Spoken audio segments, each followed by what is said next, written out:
तो दोस्तों नमस्कार, मैं हूं डॉक्टर वानीपुरी और मैं लाती हूं आपके लिए हेल्थ टॉक्स।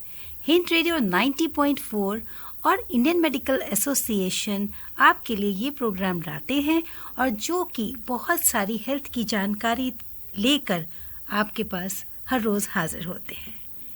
तो दोस्तों हमें मालूम है कि December is a holiday month.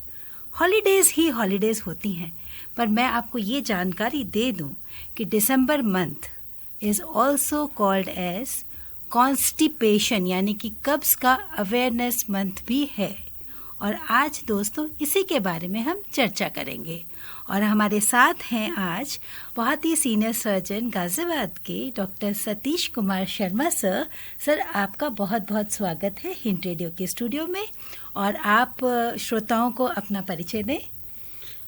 नमस्कार, मैं डॉक्टर सतीश शर्मा, जैसे कि डॉक्टर वाणी ने अभी बताया, और मैं सर्जन हूँ, general surgeon and laparoscopic surgeon. Sir आपके पास बहुत सारे पेशेंट्स आते होंगे पेट की कुछ समस्याएं लेके, तो किस किस तरीके से पेशेंट जो हैं आपको प्रेजेंट करते हैं सर, थोड़ा सा श्रोताओं को बताइए। पेट की समस्याएं काफ़ी कॉमन हैं, पर इसमें मरीज़ क्या बीमारी लेके आए हैं और क्या उसका निदान होता है, इसमें थोड़ा हमेशा कन्फ्यूजन रहता है। आंतों से संबंधित जितनी भी परेशानियां होती हैं, आमतौर पे मरीज़ केवल 4 तरह की डायलॉग या सेंटेंसेस या शिकायत जी 4 तरह से ही उसको बताने की कोशिश करते हैं। पहली शिकायत उनकी यही होती है कि पेट साफ नहीं हो रहा। जी। दूसरी शिकायत वो बोलते हैं कि कब्ज हो गया है। जी। तीसरी शिकायत उनकी होती है कि हाजमा ठीक नहीं है। जी। और चौथी शिकायत कहते हैं कि पेट में भारीपन बना रहता है। करेक्ट। लेटरिन जाने के बाद भी पेट में भारीपन बना रहता है। जी। अब ये हमारे ऊपर निर्भर करता है कि उसे आंत से किस तरह की समस्या है, कब्ज है या कोलाइटिस है या आईबीएस है या सब तरह की जो पाचन समस्याएं होती हैं, जो आंत के शुरू के हिस्से में लिवर या पेनक्रियाज या स्टमक से रिलेटेड जो समस्याएं होती हैं, उनमें से कोई एक है। पर मरीज़ का आमतौर पे इन्हीं 4 डायलॉग्स में वो अपनी शिकायत पूरी कह देता है। करेक्ट। फिर हमें उसके बाद में उसको सवाल जवाब करके प्रश्न और उत्तर उसके लेके तय करना होता है कि असल में उसे कब्ज है भी या नहीं। करेक्ट। अब इसके लिए भी मैंने अपने एक 4 सवाल बना रखे हैं, जी। जिसमें कब्ज है या नहीं ये भी तय हो जाता है, या उसे आंत से संबंधित कोई और बीमारी है वो है, ये भी उसी में निकल आता है। जी। तो श्रोताओं कहीं जाइएगा नहीं, हम आपके लिए लेके आएंगे खूब सारी जानकारी, यानी कि कब्ज होती क्या है, कब जाने कि कब्ज आपको हो रही है, कब आपको डॉक्टर के पास जाना है और कब आप सेल्फ कंजर्वेटिव ट्रीटमेंट से ही ठीक हो सकते हैं। कहीं जाइएगा नहीं, हम आते हैं छोटे से म्यूजिकल ब्रेक के बाद। तो दोस्तों हम फिर हाजिर हैं और आज हम बात कर रहे हैं हेल्थ टॉक्स पर कॉन्स्टिपेशन के बारे में, यानी कि कब्ज के बारे में। और हमारे साथ आज हैं सीनियर सर्जन और none other than doctor Satish Sharma sir. Sir आपका फिर से स्वागत है। और हम बात कर रहे थे कि आप कैसे डायग्नोज करते हैं कि इस मरीज़ को कॉन्स्टिपेशन है या नहीं, क्योंकि अक्सर लोग कब्ज की शिकायत तो लेके आते हैं, कॉन्स्टिपेशन उन्हें नहीं होती, तो आप कैसे पता लगाते हैं कि यस ये कॉन्स्टिपेशन वाला ही मरीज़ है? रोगी को कब्ज है या नहीं, इसके लिए भी मैंने आमतौर पे 4 सवाल में ही ये क्लियर हो जाता है, निश्चित हो जाता है कि उसे कब्ज है या आंत से संबंधित कुछ और बीमारी है। Correct. तो पहला सवाल तो मेरा यही होता है कि क्या वो लेट्रिन, डिफेकेशन, स्टूल दिन में पहले से कम जा रहे हैं या पहले से ज़्यादा हो गया है। करेक्ट। अगर नॉर्मल जो हैबिट उनकी होती है दिन में 1 या 2 बार जाने की, जैसा कि भारत में नॉर्मल ही माना जाता है 1 या 2 बार जाना, तो पहले से अगर कम हो गया है, पहले 2 बार जाते हैं अब 1 बार जाने लगे, या पहले 1 बार जाते थे और अब दूसरे तीसरे दिन जाने लगे, तो इसको हम कब्ज कहेंगे। करेक्ट। दूसरा, उसकी मल की क्वालिटी कैसी हो गई है। पहले नॉर्मल था, सिंगल लेंथ में बंधा हुआ निकलता है, या अब छोटे छोटे टुकड़ों में सूखा या ठीक नॉर्मल उसमें छोटे छोटे टुकड़ों में, या और ज़्यादा सूखा बॉल्स या जो गोलियों के रूप में निकलने लगा है, पर फ्रीक्वेंसी कम है या उतनी ही है जाने की, तो इसको भी हम कब्ज कह देंगे। जी सर। तीसरा होता है कि नॉर्मल जा रहे हैं, स्टूल भी लगभग पहले जैसा ही है, पर करने के बाद में उसे एक आहा मोमेंट जिसे बोल देते हैं, या एक फीलिंग ऑफ इनकम्प्लीट इवैक्यूएशन कि भाई पेट साफ नहीं हो रहा है, जो मरीजों की शिकायत होती है हमेशा कि पेट साफ नहीं हो रहा है। तो ये तीसरी तरह की क्वालिटी, जिसमें कि मरीज जाता उतना ही है पहले की तरह, स्टूल भी मोर और लेस लगभग पहले जैसा ही है, पर करने के बाद उसे एक संतुष्टि नहीं होती है, एक हाजत बनी रहती है। तो ये तीसरी टाइप हो गई। चौथी टाइप में ये होता है कि मरीज को जोड़ लगाना पड़ता है, नॉर्मल है हो जाता है, जोड़ लगाना पड़ता है, और पेट साफ भी हो जाता है जी।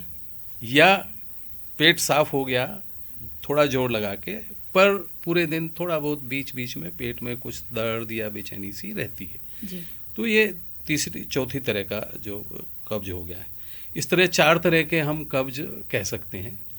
नॉर्मल ट्रांजिट, जिसमें कि पेशेंट जाता एक ही बार है या नॉर्मल जितना जाता है, पर स्टूल की क्वालिटी थोड़ी सूख गई है जी। दूसरी है स्लो ट्रांजिट, जिसमें अब कम बार जाने लगा है, पेशेंट कम बार जा रहा है पहले की अपेक्षा, स्टूल की क्वालिटी पहले जैसे भी हो सकती है या थोड़ी हार्ड हो गई हो। तीसरी क्वालिटी होती है जिसमें डिसएनर्जी बोल देते हैं। डिसएनर्जी में पेशेंट जो है एक फीलिंग ऑफ इनकम्प्लीट इवैक्यूएशन, जो मोमेंट होता है वो उसका नहीं आता है, पेट में भारीपन बना रहता है जी। और हो सकता है वो एक ही बार जा रहा हो, नॉर्मल जितना जाता है। चौथा डिसएनर्जी विद स्लो ट्रांजिट, जिसमें कम भी हो गया है और इरेगुलर मूवमेंट जो उसके रहते हैं, पेट में दर्द की शिकायत बनी रहती है जी।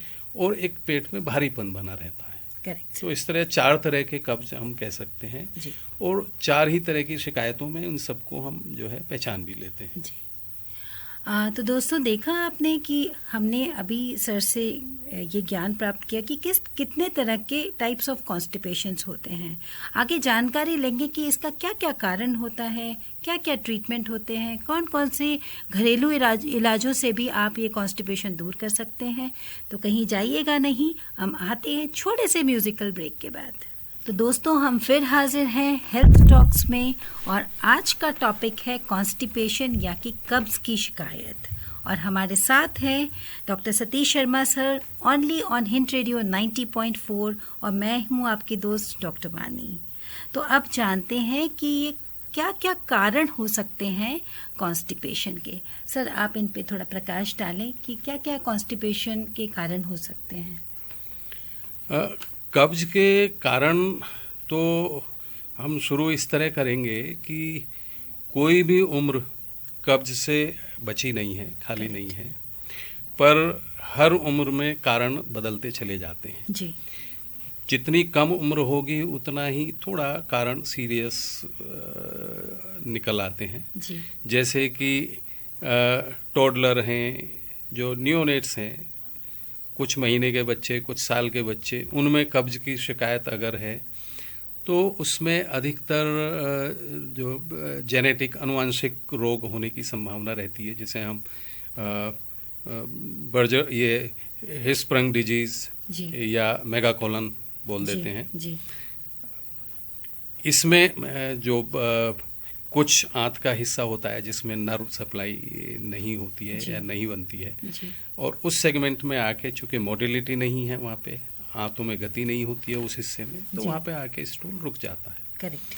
तो इसके इलाज, कंजर्वेटिव इलाज इसमें अधिकतर सफल नहीं होते हैं और सर्जरी की आवश्यकता पड़ जाती है। उसके बाद में जैसे जैसे उम्र बढ़ती है तो कारण फिर diet and life style, young age है, 6, 8, 10 साल के बच्चे हैं, उनमें अक्सर फ्लूइड इनटेक कम हो जाती है, खेल में मस्त हो जाते हैं, उससे ऊपर पढ़ाई में जो है उनका एंगेजमेंट ज़्यादा हो जाता है, तो फ्लूइड इनटेक एंड फाइबर कम अगर है तो उनमें कब्ज की शिकायत हो जाती है।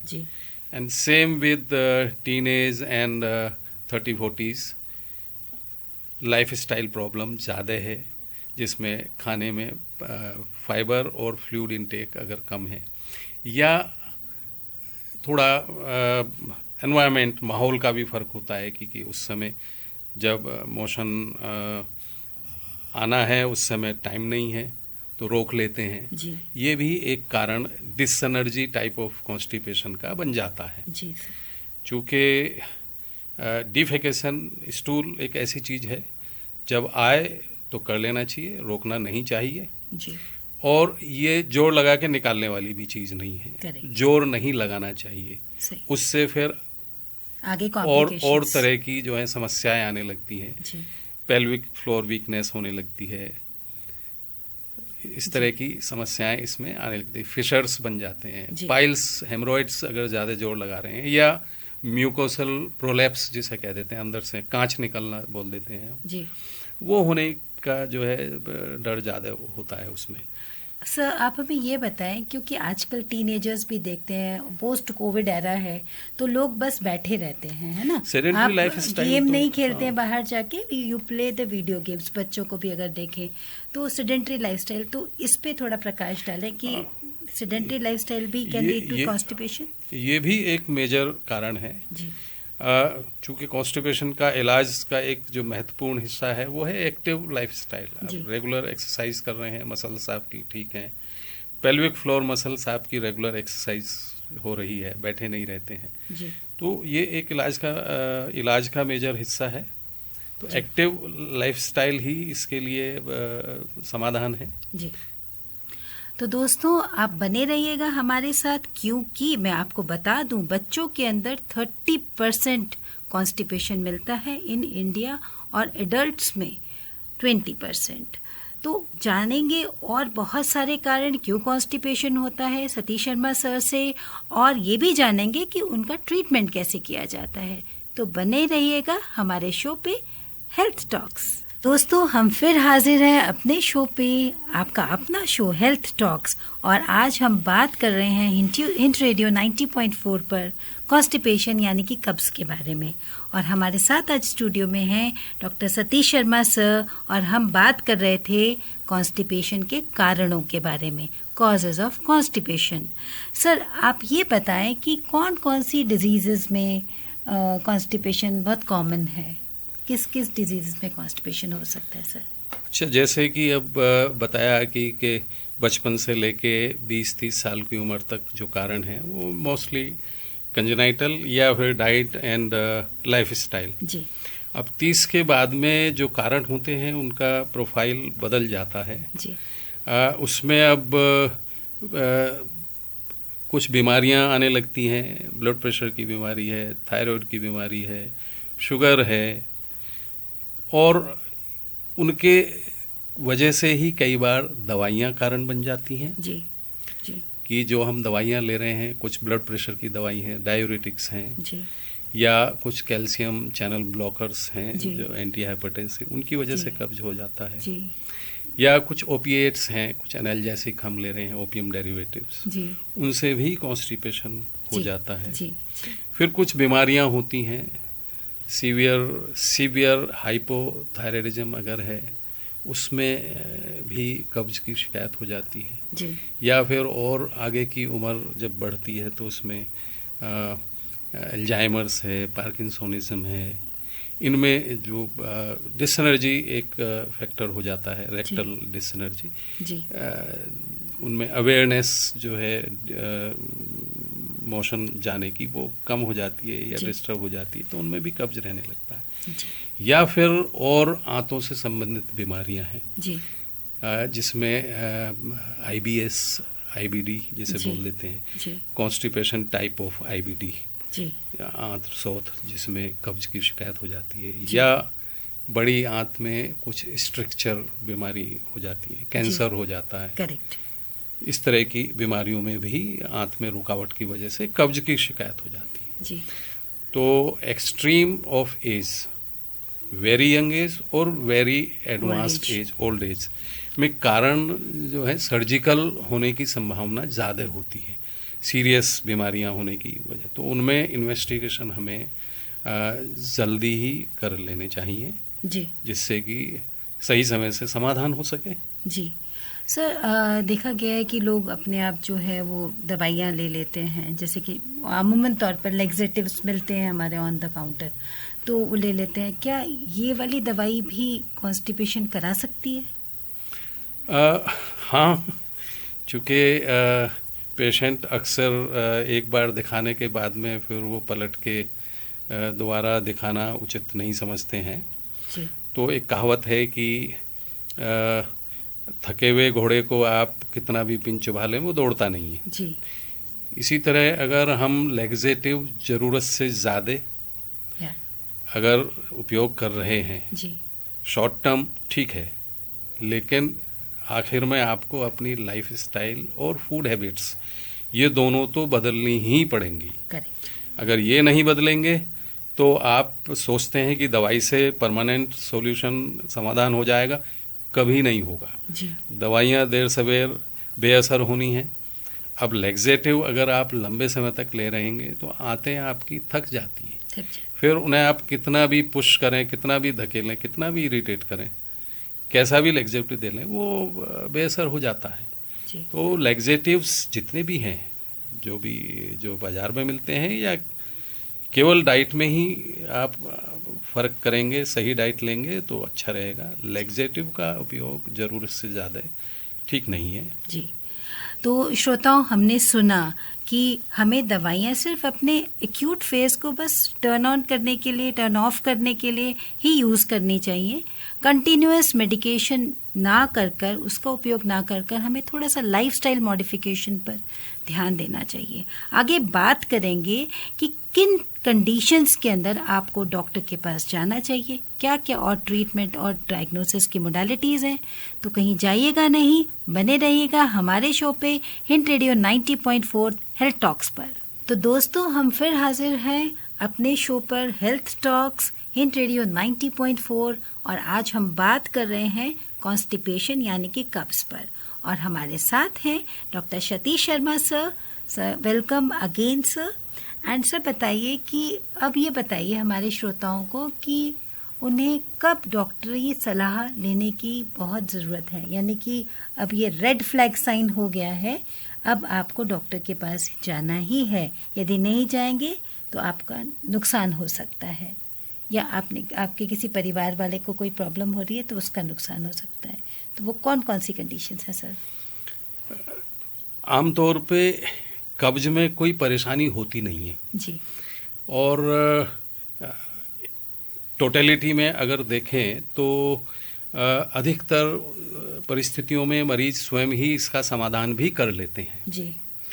लेकिन कुछ परिस्थितियों में हमें जल्दी ही दिखाने की आवश्यकता होती है। करेक्ट। जैसे कि मैंने पहले कहा, एक्सट्रीम्स ऑफ एजेस, बहुत यंग एज हो, 5 साल से छोटी उम्र है, तो उसमें ज़्यादा इंतज़ार नहीं करना चाहिए, नुकसान ज़्यादा हो जाता है। जी। तो उसमें जल्दी हम दिखा लें कि कोई कंजेनाइटल आनुवंशिक रोग है या कुछ और समस्या है या ज़्यादा ओल्ड एज है। जी। उसमें हमें ज़्यादा इंतज़ार नहीं करना चाहिए। अगर कब्ज पहली बार ओल्ड एज में हो रहा है तो संभावना सीरियस गंभीर बीमारी होने की ज़्यादा रहती है। जी। ओल्ड एज में पहली बार कब्ज हो रहा है अगर। करेक्ट। बाकी जो मिडिल एज है, इसमें आप शुरुआत में आप अपने समाधान, फाइबर बढ़ा लें, सब कुछ कर लें, फ्लूइड इनटेक कर लें, थोड़ा लाइफ स्टाइल चेंज कर लें, तो कोई दिखाने की आवश्यकता होती नहीं है। लेकिन हाँ, कुछ परिस्थिति है कि जब लंबे समय तक आपको अगर कब्ज बना हुआ है जी तो फिर इसको दिखाना और इसका इन्वेस्टिगेशंस वगैरह ज़रूरी हैं। जी दर्द ज़्यादा होने लगे, गुदा में दर्द, पेट के दर्द तो एक बार को आप इंतज़ार कर सकते हैं, लेकिन अगर गुदा में, एनस में अगर पेन होने लगे करने के टाइम पे, या बाद में दर्द बना रहे, या ब्लीडिंग होने लगे, खून जाने लगे, तो ये इशारा है कि कब्ज़ की वजह से आपको फिशर्स की प्रॉब्लम शुरू हो गई है। जी और फिशर होने के बाद में आपका कब्ज़ और बढ़ जाएगा, करेक्ट। चूँकि अब आप लेटरिन जाना अवॉइड करने लगेंगे, बचने लगेंगे लेटरिन जाने से, चूँकि दर्द होता है, करेक्ट। तो उससे कब्ज़ आपका और बढ़ जाएगा। तो इस सूरत में आपको उसे दिखाने की आवश्यकता है। जी या फिर कुछ पाइल्स वगैरह की शिकायत हो गई है, मांस बाहर निकलने लगा है, जी। मस्से जिसे बोल देते हैं आप, जी वो होने लगा है, बहुत ज़्यादा दर्द के साथ में बुखार होने लगा है, करेक्ट या खून की कमी के लक्षण आने लगे, एनीमिया हो गया है, करेक्ट। तो इन परिस्थितियों में आपको जल्द ही अपने चिकित्सक से समाधान करना चाहिए। जी तो दोस्तों कहीं जाइएगा नहीं, हम आते हैं छोटे से ब्रेक के बाद और बात करेंगे, जानकारी लेंगे डॉक्टर सतीश शर्मा सर से कॉन्स्टिपेशन पर। तो दोस्तों हम फिर हाजिर हैं। आज हम बात कर रहे हैं हेल्थ टॉक्स पर, हिंट रेडियो 90.4 पर, कॉन्स्टिपेशन पर, यानी कि कब्ज, क्योंकि दिसंबर कॉन्स्टिपेशन अवेयरनेस मंथ होता है। और हमारे साथ आज स्टूडियो में हैं doctor Satish Sharma sir. Sir अब ये बताइए कि अगर कोई पेशेंट कॉन्स्टिपेशन आपने डायग्नोज कर लिया, तो उसमें हम उस पेशेंट के क्या क्या इन्वेस्टिगेशंस यानी कि जांचें कराना चाहेंगे? जांच के लिए कोई बहुत विशेष जांच नहीं है, लेकिन एक जनरल चेकअप, जो बेसिक जो चेकअप है वो जरूर कर लेने चाहिए, जी जिसमें कंप्लीट ब्लड काउंट्स, जी यूरिन रूटीन माइक्रोस्कोपिक, जी one parameter for kidney and liver, SGPT and creatinine, routine random blood sugar। Ji sir. अगर स्त्री हैं तो उनका एक थायराइड TSH, जी और stool routine and microscopic examination.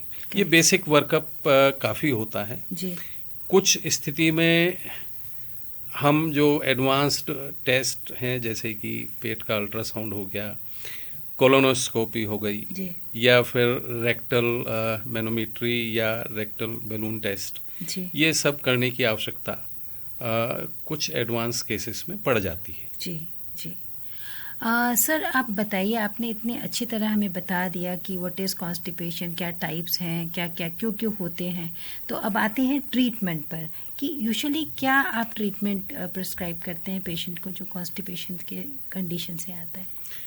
देखिए, सबसे पहले तो डाइट को ही करेक्ट करना होता है, जी। क्योंकि अधिकतर पेशेंट उसी में ठीक हो जाते हैं। करेक्ट। डाइट में हाई फाइबर डाइट लेनी है, जिसमें फल, हरी सब्जियां, साग, सलाद ये खूब लें। पानी बढ़ा दें, पानी की मात्रा जिस भी तरीके से आप चाहते हैं लेना। अच्छा, इसमें एक बात और है कि पानी एक नियमित अंतराल पे लेने से ही लाभ होगा। जी ऐसा नहीं है कि आपने पूरे दिन का राशन सुबह ही पी के खत्म कर दिया सही। और बाकी दिन डिहाइड्रेशन में पड़े रहेंगे, तो उस समय का फायदा नहीं होगा, वो कब्ज हो ही जाएगा। करेक्ट। तो रेगुलर अंतराल पे आपको, नियमित अंतराल पे आपको पानी या जो भी तरल पदार्थ हैं वो आप सूप वगैरह ये ले सकते हैं। करेक्ट। दूसरा, लाइफस्टाइल चेंज में डाइट एंड लाइफस्टाइल में आ जाएगा कि आप एक स्टूल टाइम जो है, अपना बाथरूम टाइम, आप अपना जो टॉयलेट टाइम एक नियमित रखें। जी इसे किसी भी कारण से टालने से बचें। जी एक फिक्स टाइम रखेंगे तो बावल अपने आप ट्रेन हो जाती है। करेक्ट। आदत है, मुश्किल से आती है, पर आ जाएगी अगर आप लगे रहेंगे। जी नियमित समय पे जाएं, नियमित समय पे खाना खाएं, करेक्ट।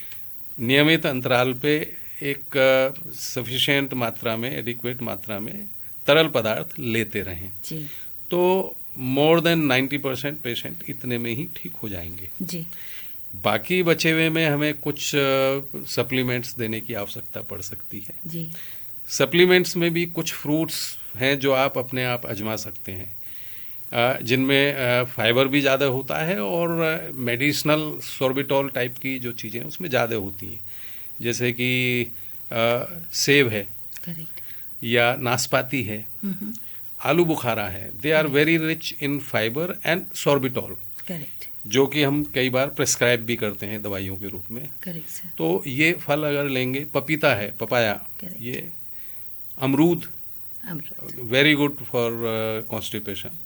तो ये अगर ले लेंगे तो आपको डॉक्टर से सलाह लेने की आवश्यकता नहीं पड़ेगी। जी, लेकिन हाँ, अगर आप सलाह लेने आते हैं तो उसमें फिर हम दवाई के रूप में इनको लैक्सेटिव देते हैं। लैक्सेटिव भी कई तरह के होते हैं। कुछ इनिशियली हम बल्क लैक्सेटिव देते हैं, जी, जो आपकी डाइट में डेफिशिएंसी है उसी को पूरा करते हैं हम दवाई के रूप में, जी, जो फाइबर। तो बल्क लैक्सेटिव में इसबगोला हस्क है, ये सब देते हैं। उसके बाद में कुछ इरिटेंट स्टिमुलेंट टाइप की दवाइयाँ होती हैं, जी, सेना है जैसे इसमें, जी, वो देते हैं। तो लेक्टुलोज है, ये दवाई दी जाती हैं। करेक्ट, कुछ मेडिसिन दी जाती हैं जो इंटेस्टाइन की, आंतों की जो मोटिलिटी है, गति है, उसको बढ़ाती हैं। ये खास करके उस तरह के मरीज में दी जाती है जिसमें स्लो ट्रांजिट कॉन्स्टिपेशन होता है, आंतें सुस्त हैं जिनकी, जी, वो चलती नहीं है, तो उनके लिए लिवोसल्पिराइड मेडिसिन है, जी, या प्रूकेलेप्राइड आती है। ये जी, कई दवाइयां हैं जिन्हें हम ईटोप्राइड एंड कई तरह की दवाइयां हैं जो हम दे सकते हैं। कई बार जो है जब स्टूल आपके रेक्टम में स्टक हो गया है, कई बार जी, होता है ना, बॉलस फॉर्मेशन हो गई और वो मैकेनिकल ऑब्स्ट्रक्शन अब हो गया है, तो उसको हटाने के लिए कई बार एनीमा और फिंगर इवैक्यूएशन भी करना पड़ जाता है। जी, ये एक्सट्रीम बहुत केस severe में cases है, में। बहुत सीवियर केस में, स्पेशली ओल्ड एज में, Old age। जो बेड रिडन पेशेंट हैं, मूवमेंट नहीं है कोई उनका, जी, बावल भी उनकी सुस्त और स्लगिश हो गई हैं, जी, तो उसमें कई बार इनिशियली मैकेनिकली एनीमा से, फिंगर इवैक्यूएशन से क्लियर करना पड़ता है। जी, एक बार मूवमेंट शुरू हो जाता है तो फिर ठीक होने लगते हैं दवाइयों से, फिर लंबे समय तक दवाई चलती है। जी।